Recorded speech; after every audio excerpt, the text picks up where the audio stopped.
നമുക്കിന്നൊരു മെഴുക്കുവരട്ടി ഉണ്ടാക്കാം. അതിനാവശ്യത്തിന് നമുക്ക് ചീനച്ചട്ടി എടുക്കുക, അടുപ്പിൽ വയ്ക്കുക. ചൂടായ ശേഷം നമുക്ക് കുറച്ച് വെളിച്ചെണ്ണ ഒഴിച്ച് കൊടുക്കുക.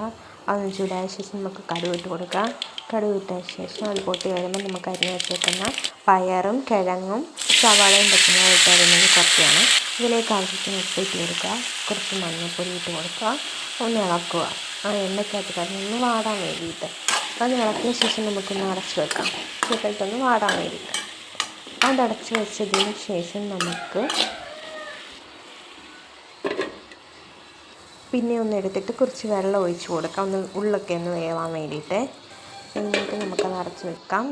അപ്പോഴത്തേക്ക് ഒന്ന് വെന്ത് കിട്ടും. അതിനകത്ത് കുറച്ച് കരിവേപ്പില ഇട്ട് കൊടുക്കുക. എന്നിട്ടൊന്ന് അടച്ച് വെക്കുമ്പോഴത്തേക്ക് വെള്ളമെല്ലാം പറ്റും.